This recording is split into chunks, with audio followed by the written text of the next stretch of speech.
고린도후서 5장으로 넘어왔습니다. 5장으로 넘어와서 5장 전반부에서 사도 바울은 천국의 소망에 대한 이야기를 합니다.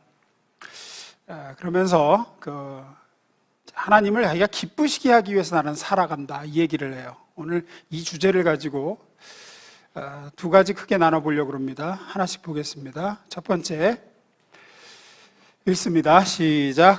하나님을 기쁘시게. 바울은 자기가 너무나 하나님 나라에 가고 싶다는 얘기를 합니다.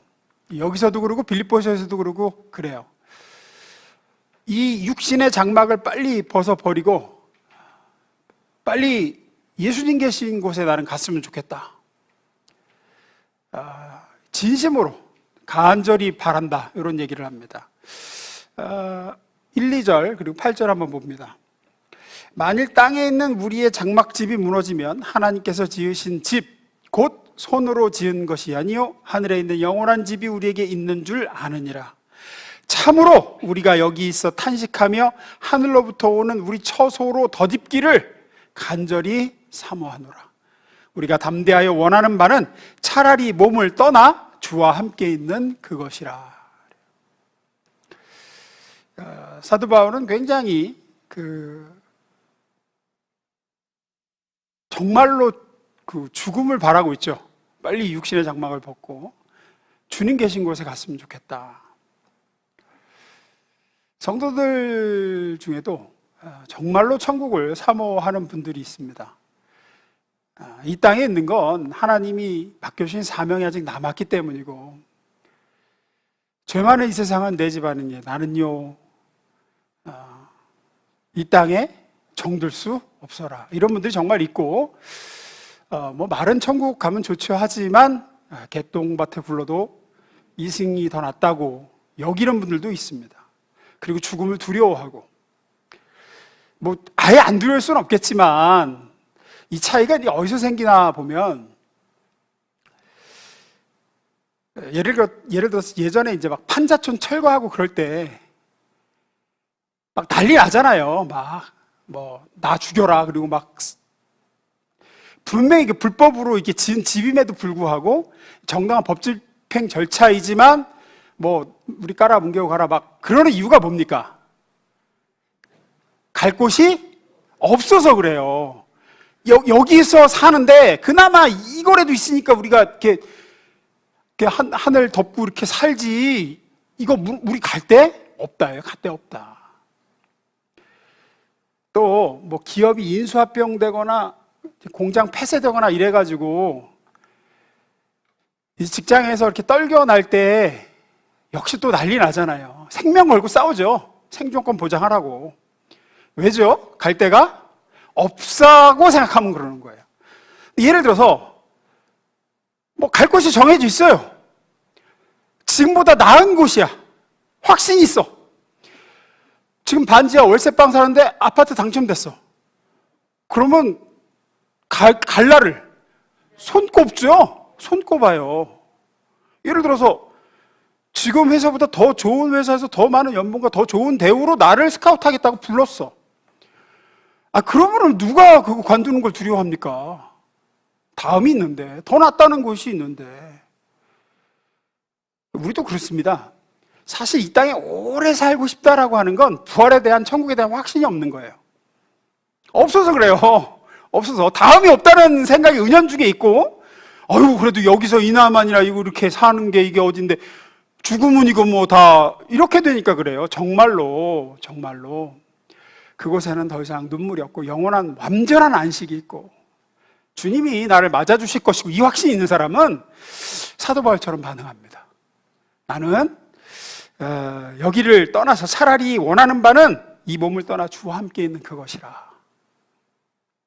그런데 이렇게 주님 앞에 가고 싶어하는 욕망을 가지고 있으면서 동시에 바울이 긴장하고 있는 문제가 보입니다. 그게 뭐냐면 하나님의 심판대 앞에 서야 된다는 사실이에요. 그 심판대 앞에서 하나님께 칭찬받는 사람으로 서고자, 나는 서고 싶다는 부담을 동시에 가지고 있음을 봅니다. 그게 10절에 나와요. 10절입니다. 우리는 우리가 다 반드시 그리스도의 심판대 앞에 나타나게 되어 각각 선악간에 그 몸으로 행한 것을 따라 받으려 함이라. 현대인 성경은 이렇게 얘기합니다. 읽어보겠습니다. 시작.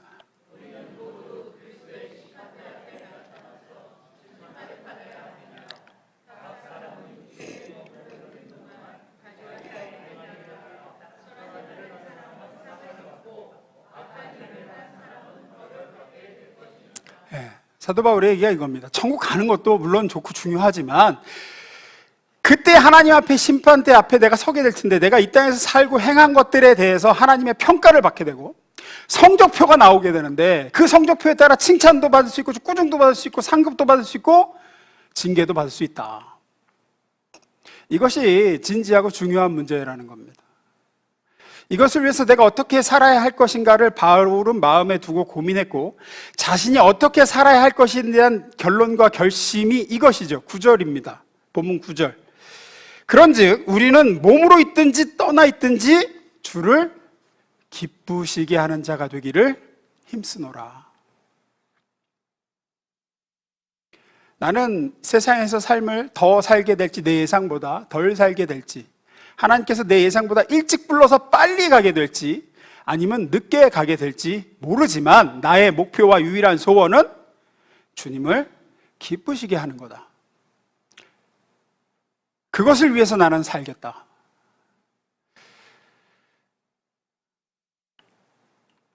몸으로 있든지 떠나든지 주를 기쁘시게 하는 자가 되기를 잠깐 띄워놓으세요. 되기를 뭐 한대요? 힘쓰노라 그러죠. 여기서 이 힘쓰노라라는 단어는 그 헬라어로 필로티메오마이라는 단어인데 이 단어를 한번 찾아보니까 그냥 노력한다 뭐 이런 뜻이 아니라 be ambitious더라고요. 야망을 가진다는. 거기에 욕심을 내고 내가 야심을 품었다. 뭐 주님을 기쁘시게 하는 자가 되는 삶을 사는데 내가 야망을 가졌다. 뭐 이런 의미입니다. 여러분 야망을 가진 사람 보신 적 있습니까? 인생의 목표를 어디엔가 정말로 딱 고정을 하고 그걸 진짜로 욕심내는 사람. 제가 이제 군에 있을 때 제 상관이셨던 분이 있는데 저는 해군 출신이니까 편대장이었고 제가 이제 그 밑에 작전관을 있었는데 이분이 사관학교 수석인지 차석인지로 아무튼 졸업을 하셨어요. 그래서 이분의 야망이 뭐냐? 참모총장이 되는 거예요. 이분의 야망. 그래서 이분은 어떠냐? 휴일이 없어요. 휴일이. 정말로 휴일이 없어요. 가정도 안 돌보나 봐. 하여튼 일요일이고 공휴일이고 나와서 자기 자리에서 연구하고 뭐 하고 그래서 성과를 내려고 얼마나 땀을 흘리고 씨름을 하는지 몰라요. 그래서 인정도 받았어요. 휴일날 이제 그 전단장 원스타가 이렇게 왔다가 그분 혼자 확 하는 거 보고 야 역시 뭐 우리 뭐 김편대장 달라 뭐 이렇게 해가지고 됐는데 아무튼 야망을 가진 사람은 반드시 남보다 피눈물 나는 노력을 더합니다. 그것을 이루기 위해서. 여기서 힘쓴다는 말이 그겁니다. 바울이 내가 야망을 가졌는데 어떤 야망이냐? 나는 하나님을 기쁘시게 하는 인생을 살고자 하는 야망이 있다. 그래서 내가 그분 앞에 섰을 때 내가 칭찬 듣는 삶을 살다가 가는 거다. 내가 천국 가는 것도 중요하지만 그 전에 하나님이 나를 이 땅에 남겨놓은 이 시간 동안에 하나님을 기쁘시게 하는 일에 대해 삶에 초점을 맞추고 나는 거기에 욕심을 내며 그것을 내 야망으로 삼고 내 인생을 뛰어보려고 한다. 이 얘기입니다. 그래서 하나님 앞에 갔을 때 잘했다, 애썼다, 여기 와서 앉아라, 이에 다시 충성된 종아, 이렇게 듣기를 원하지 그 앞에서 하나님 앞에 푹 꿇었고 말이야. 이 게으르고 약한 종아, 내가 너한테 얼마나 많은 사명을 맡겼는데 너 뭐 하다 왔느냐, 너를 기쁘게 하다 오지 않았느냐, 이렇게 되지 않기를 원한다는 거죠. 지난 주일에 말씀드렸지만 영생이라는 건 지나가는 게 아니라 그랬죠. 영원이에요. 영원. 이 땅에서는 영광스러운 순간이 어떻습니까? 지나가요. 아무리 영광스러운 순간도 지나가죠. 그러나 천국은 영원한 세계에선 안 지나간단 말이에요. 그 영광과 그 영예와 그 상급이, 그 하나님의 기뻐하심이, 잘했다 충성된 종하면서 하나님이 그 영예로운 순간이 그게 안 끝나는 거예요. 천국은. 바울은 거기에 욕심을 내겠다는 거죠. 내가 하나님을 기쁘시게 하는 삶을 살아서 내가 그렇게 쓰겠다.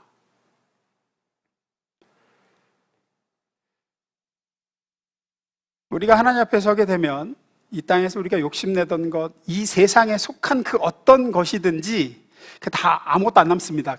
오로지 하나님을 기쁘시게 했던 것, 하나님을 뜻대로 행했던 것만 남습니다. 성경은 그래서 이렇게 얘기하죠. 요한일서 2장 16절 17절입니다. 이 세상에 있는 모든 것이 육신의 정욕과 안목의 정욕과 이생의 자랑이니 다 아버지께로부터 온 것이 아니요 세상으로부터 온 것이라. 읽습니다. 7절 시작.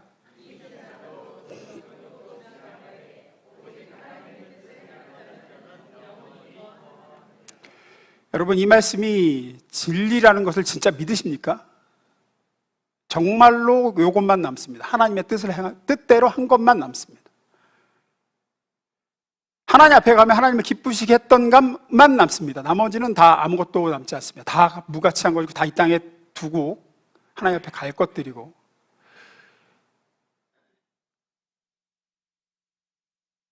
이사야서 40장 6절 7절에도 이렇게 얘기하죠.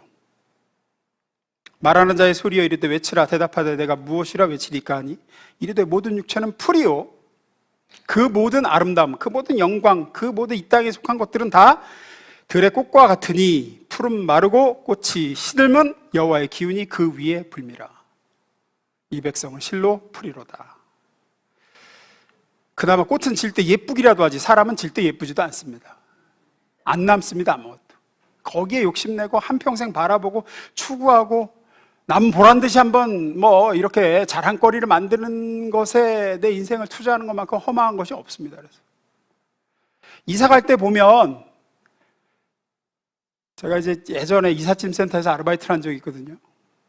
이사 갈 때 제일 먼저 벌어지는 것 중에 하나가 뭔지 아세요? 뭘 것 같으세요? 보통 보면 돌아가신 분이 살아계실 때 받은 공로패, 감사패, 취임패 이런 패들이에요. 여러분 여러분이 이게 살아계신 동안에는 그거 닦고 이렇게 좋아하시겠죠. 권사, 취임패 이런 거. 여러분 돌아가시면 그거 얼마나 갖고 있을 것 같으세요, 자녀들이? 그게 무슨 의미가 있어요, 그게? 다 버려요, 다 버려요, 그거. 한때 그 돌아가신 분은 그 패 하나 받으려고 얼마나 애쓰고 노력했는지 모르겠지만, 여러분 딱 떠나가면 그 이사 갈 때 제일 먼저 버려질 1호 품목들입니다, 그거 다. 싹 다 짐이에요, 그거 뭐예요, 그거. 그리고 또 시간 지나면 그것도 또 저희 어머니 거만 봐도 벌써 유행이 한 2물, 3물 지나가서 어디다 두지도 못하겠어. 요즘에는 예쁜데 옛날 거는 확실히. 대표적인 것 중에 하나입니다. 하나님이 부르실 때 이 땅에서 여러분이 추구하고 그렇게 가지려 하고 뭐 이생의 자랑, 안목의 정욕으로 쫓아서 했던 거, 남들 부러워하며 가졌으면 했던 것들 다 그렇게 버려질 것들입니다. 하늘나라로 이사 갈 때 아무것도 안 남습니다. 오직 하나님을 기쁘시게 한 것만 영원히 남는 줄 믿습니다. 바울은 그걸 심각하게 생각했습니다. 여러분은 어떠십니까? 여러분은 지금 여러분의 삶의 목적을 어디에다 두십니까? 나를 기쁘게 하는데 지금 인생의 목적을 두고 거기에 에너지를 쏟고 투자를 하고 그럽니까? 아니면 하나님을 기쁘시게 하는데 여러분의 인생의 목표를 두시고 주 앞에 서는 그날 그 시점을 놓고, 제가 그래서 종말론적 그 관점이란 게 그런 거라고. 주 앞에 서는 그 시점에 나를 두고 거기서 지금 나를 보는 거예요. 그럼 내가 어떻게 살아야 되나? 내가 주님 앞에 설 그 시점에서 오늘의 나를 보는 거라고요. 그게 종말론적인 삶이에요. 그러면 내가 어떻게 살아야 될까, 오늘? 그럼 내가 오늘 주님을 기쁘시게 어떻게 살았나?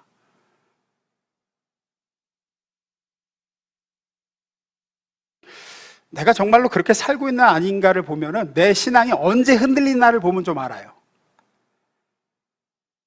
내가 주님의 소원과 주님의 바람을 이루어드리지 못했구나 할 때 내가 막 괴롭고 그러냐, 아니면 주님께서 내 소원과 내 바람의 줌을 이루어지지 않아가지고 내가 괴롭고 신앙이 흔들리라를 보시라고요.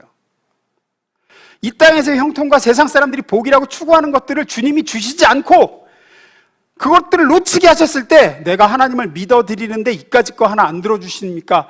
하면서 서운하고 이렇게 신앙이 흔들린다 그러면 그 사람은 자기를 기쁘게 하는 사람이에요. 신앙생활을 하고 예배를 드리고 헌금도 내고 헌신도 하는 이유가 주를 기쁘시게 해드리기 위해서 지금 하고 있는 게 아니라 내가 주님께 그런 것들을 해드림으로써 내가 원하는 것을 얻고 채우려는 목적으로 신앙생활을 하고 있다고요. 굉장히 열심히 낼 수도 있습니다. 기도도 열심히 할 수 있습니다. 그러나 그 중심에 보면 나를 기쁘게 하기 위함인 경우가 많아요. 그래서 하나님이 내 거 다 받기만 하고 말이야 입 닦으셨다는 생각이 드니까 이게 신앙이 흔들리는 거예요. 이게 나를 기쁘게 하는데 목적을 둔 전형적인 신앙인의 모습이 그렇습니다. 잘 생각해 보세요. 신앙생활하면서 여러분이 추구하고 요구하는 것들이 정말 뭔가? 나의 행복, 나의 기쁨, 나의 형통, 나의 성공, 나의 이 땅에서 말이야 이런 것들이라면 빌립보서 1장 20절 21절 봅니다. 나의 간절한 기대와 소망을 따라 아무 일에든지 부끄러워하지 아니하고 지금도 전과 같이 온전히 담대하여 살든지 죽든지 내 몸에서 그리스도가 존귀하게 하려 함이니 존귀하게 되게 하려 하나니 이는 내게 사는 것이 그리스도니 죽는 것도 유익함이라. 사도 바울의 목적입니다. 삶의 목적. 사도행전 5장에 보면 이런 모습이 나옵니다. 읽어보겠습니다. 시작.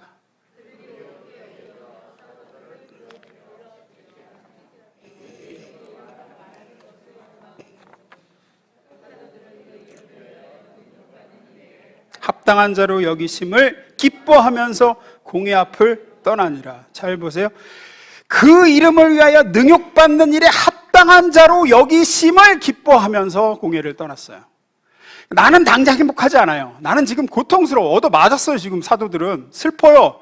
일이 안 풀렸어요. 나의 계획과 소망이 무너졌어요. 실패했어요. 그런데 그 일이 어떻게 하다 일어났냐? 주님 소원 이루어드리다 그렇게 됐어요. 주님 하라시는 대로 말씀대로 살려다가 그렇게 됐어요. 주님을 기쁘시게 해드리는 쪽으로 선택하고 결정했다가 지금 이렇게 됐어요. 그래서 어떡하냐? 기뻐한다는 거예요. 내가 사도들이 주님을 기쁘시게 하다가 이렇게 얻어맞은 것에 대해서. 왜? 나는 그로 인해 손해보고 나는 고난을 겪고 나는 당장 지금 힘들어졌지만 주님이 기뻐하시니까. 주님이 내가 주님을 기쁘시게 하다 지금 이렇게 됐어.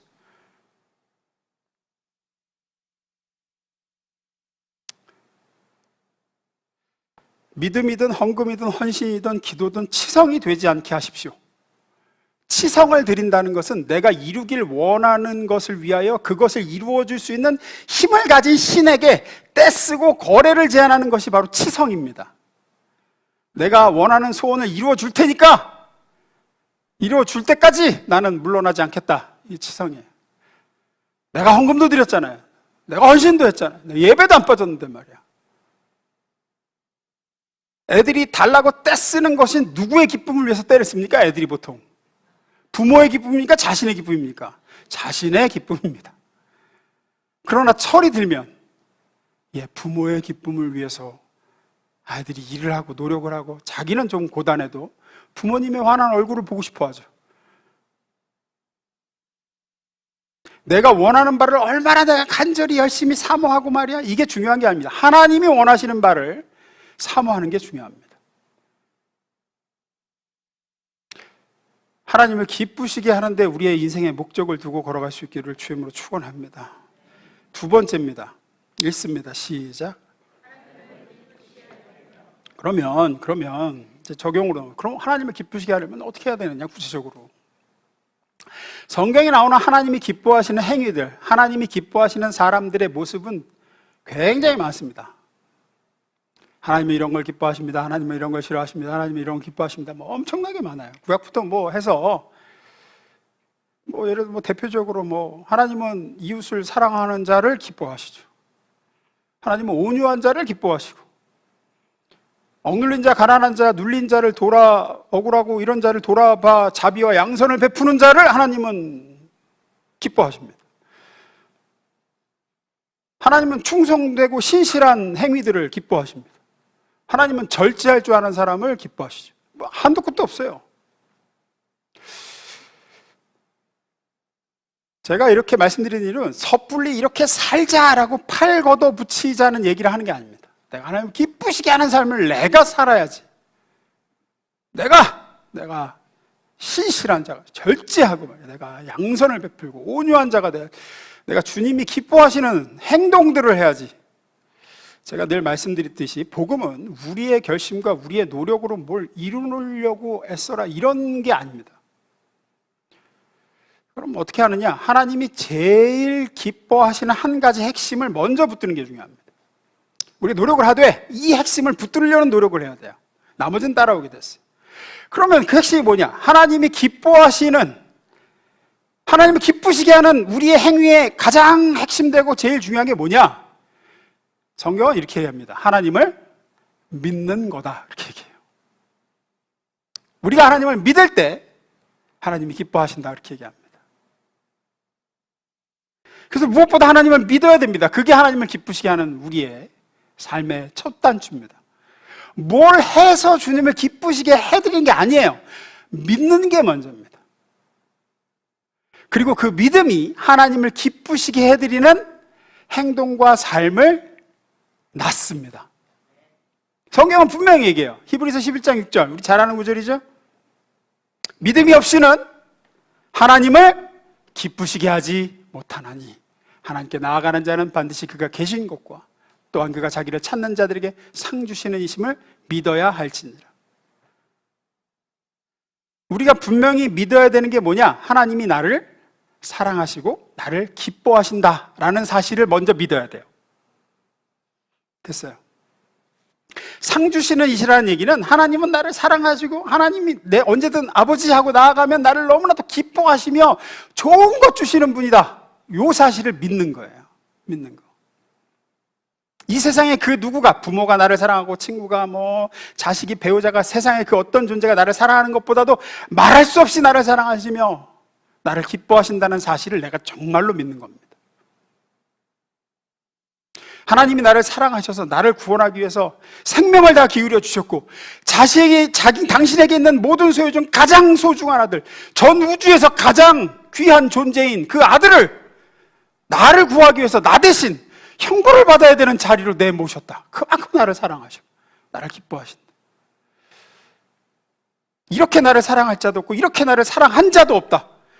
그 누구도 해줄 수 없는 큰 사랑을 하나님이 나에게 주셨고 지금도 그 사랑으로 사랑하시고 아들 예수를 기뻐하시는 것과 똑같이 나를 기뻐하신다 라는 사실을 믿는 겁니다. 여러분이 정말로 하나님 앞에 잘못한 게 많아서 하나님 볼 낯이 없는, 지금 내 생각에 내가 지금 최악이다라고 생각하는 그 순간에도 하나님 나를 사랑하시고 하나님 나를 기뻐하신다. 그게 변하지 않는다. 나의 이 컨디션에 의해서 그게 좌우되지 않는다. 이걸 많이 믿는 만큼 하나님을 많이 기쁘시게 해드립니다. 마태복음 3장 17절 보면 이런 말씀이 있습니다. 읽어봅니다. 시작.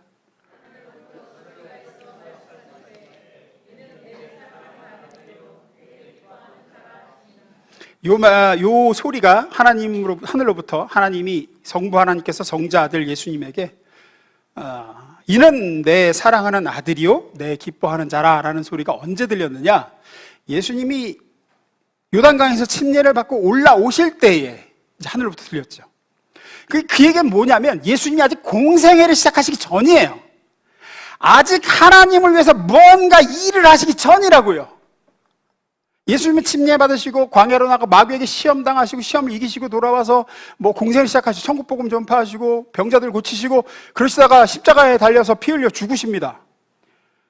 이거 다 하기 전이라고요. 이게 지금 마귀 시험을 이렇게 이겨냈으니 장하다, 내가 너를 사랑하고 기뻐한다, 이것도 아니고 나를 위한 사명으로 네가 밤낮으로 고생하는구나, 내가 너를 사랑하고 내가 기뻐한다, 이것도 아니고 내가 십자가를 지라는 명령에 네가 내 뜻대로 마옵시고 아버지 뜻대로 하게 하옵소서라고 해서 내가 너를 사랑하고 기뻐한다도 아니에요. 이 모든 걸 하기 전에 이미 하나님은 예수님에게 이는 내 사랑하는 아들이요 내 기뻐하는 자다 그러시죠.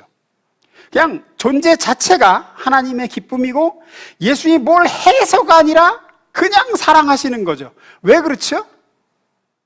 왜 하나님은 예수님을 이렇게 사랑하신다고 기뻐하시죠? 아들이라 그래요. 아들이라. 제가 여러 번 말씀드리잖아요. 여러분 이렇게 자녀를 낳아서 보면 뭐를 걔가 이렇게 해서 좋아요? 아니면 그냥 자녀니까 좋습니까? 그냥 자녀니까 좋잖아요. 부모들 그러신다 하더라도 명절에 형편이 어려워서 용돈을 드리지 못하는 자녀가 더 마음이 애틋하고 그냥 더 뭐라도 주고 싶고, 용돈 주는 자식은 사랑하고 내가 기뻐한다. 그리고 너는 용돈도 한 푼 안 주는 자식은 넌 자식도 아니야. 이런 부모는 없습니다. 자녀라는 그 신분 하나로 이미 사랑받을 자격이 있고 사랑하고 그 얼굴 보므로 기쁘죠.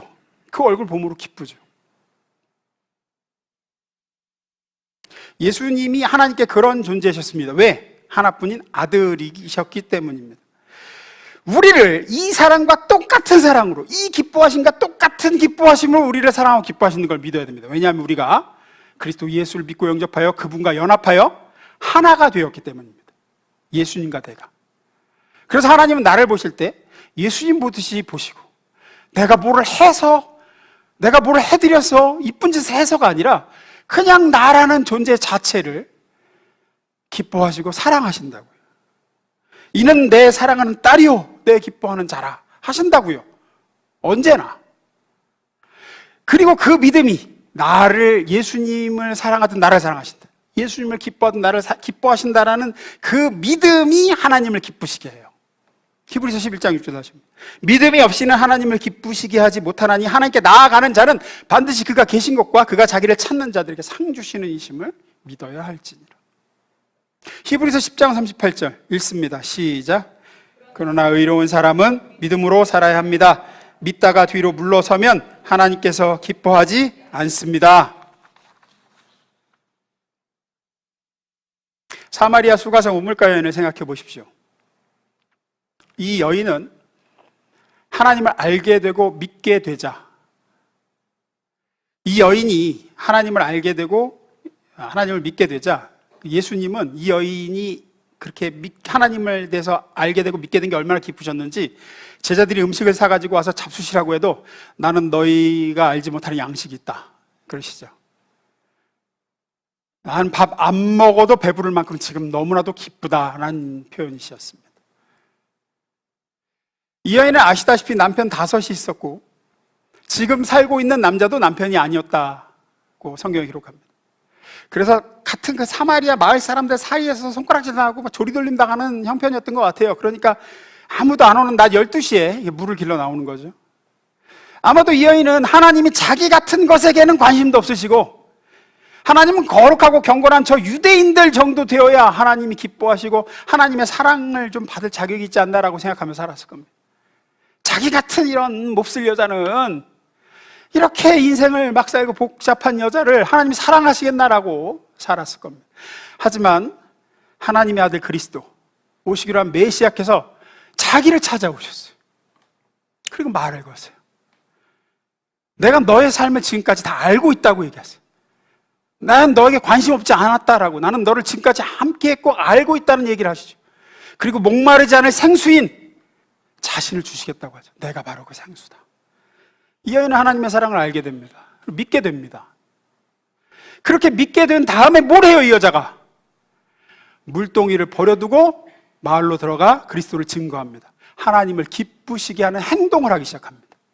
잘 보세요. 이 행동이 어디서부터 나왔나 보시라고요. 삭개오도 마찬가지죠. 하나님의 사랑과 관심을 예수님을 통해서 알게 됩니다. 자기같이 손가락 받는 세리장을 미워하지 않고 사랑하시며 기뻐하신다는 사실을 알게 됩니다. 그냥 자기 집에 손가락질을 받으시면서도, 죄인의 집에 들어간다고 그 손가락질 받으시면서도 자기 집에 오셔서 함께 식사하고 교제하시는 하나님이심을 삭개오가 알게 됩니다. 그리고 믿게 되죠. 예수님이 이 집에 오늘 구원이 이르렀다 그럽니다. 믿은 다음에 삭개오 행동이 뭐예요? 내 재산의 반을 가난한 사람들에게 나눠주겠습니다. 속에 빼앗은 것이 있으면 4배 갚겠습니다. 하나님이 기뻐하시는 행동을 하기로 결정합니다. 이게 어디서부터 왔습니까? 믿음입니다. 믿음. 하나님은 나 같은 죄인을, 나는 여기까지 나 같은 인간을 하나님이 미워하시는 줄 알았는데, 나 같은 인간은 하나님이 정말로 이렇게 째려보시고 말이야, 이러실 줄 알았는데, 아니 하나님의 아들 예수님이 우리 집에 오셔가지고 나하고 교제하시고 말이야, 식탁에 같이 앉으시고, 아, 나를 하나님이 미워하지 않으시는구나, 나 같은 죄인도 하나님 사랑하시는구나 하는 믿음에서 하나님을 기쁘시게 하고자 하는 열망이 샘솟는 거죠. 내가 재산의 반을 가난한 자들을 위해서 쓰겠습니다. 성경에 나오는 하나님을 기쁘시게 하는 삶을 인생의 목적으로 삼았던 모든 사람들은 다 출발은 하나님이 나를 사랑하신다는 걸 깨달은 데서부터 와요. 하나님이 나를 기뻐하시는구나. 베드로도 마찬가지잖아요. 예수님을 3번이나 모른다고 했는데 그 자신을 말이야 새벽 식전부터 찾아오셔가지고 네가 나를 사랑하냐 이렇게 물으시는 예수님, 그 예수님이 자기를 사랑하시고 내가 나를 기뻐하시고 여전히 나를 사랑하신다는 것을 깨달으면부터 이제 베드로의 인생이 바뀌죠. 하나님을 기쁘시게 하는 인생으로 자기를 헌신하기 시작하죠. 모든 것이 있습니다. 자녀들이 왜 부모를 기쁘게 해드리고자 합니까? 왜 어떤 선생님이 자기를 예뻐하는 줄 알면 그 과목 성적이 좋아집니까, 애들이? 사람은 자기를 사랑하는 대상을 어떻게든 기쁘게 해주고자 하는 본성을 가진 존재이기 때문입니다. 그래서 주를 기쁘시게 해드려야지, 이것부터가 아니라 주님이 나를 사랑하신다는 사실을 깊이 깨달으시고 그 사랑을 많이 받으시고 주님이 나를 기뻐하신다는 그 음성을 들음으로 하루를 시작하고 이렇게 가셔야 돼요. 그러면 여러분 안에 누가 시키지 않아도 나를 기쁘게 하는 쪽보다는 내가 오늘 하루를 주님을 기쁘시게 하기를 어떻게 하면 내가 주님을 기쁘시게 해드릴까, 이렇게 가게 돼 있어요. 순서가 반드시 그래요. 그래서 성경은 사랑과 희락과 화평과 온유와 자비와 충성과 절제 등을 네가 해야 돼 라고 하지 않고 열매라고 얘기하는 겁니다. 열매라고.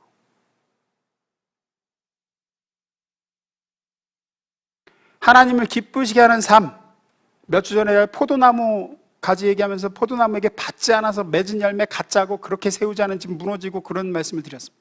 하나님을 기쁘시게 하는 삶도 마찬가지입니다. 여러분의 노력으로 내가 요만큼이라도 내가 주님을 기쁘시게 하는 뭔가를 했다 그러면 그거 자랑거리 됩니다. 자기 의의가 되고요. 내가 이렇게 해서 하나님을 기쁘시게 해드렸다, 너는 왜 그렇게 사냐? 아닙니다. 하나님이 어떻게 나를 사랑하셨고 지금도 사랑하시는지, 내 처지와 지금 내 모습에 상관없이 나라는 존재 자체를 예수님 때문에, 내가 예수님과 연합되었기 때문에 얼마나 기뻐하시는지를 깨달으면 깨달을수록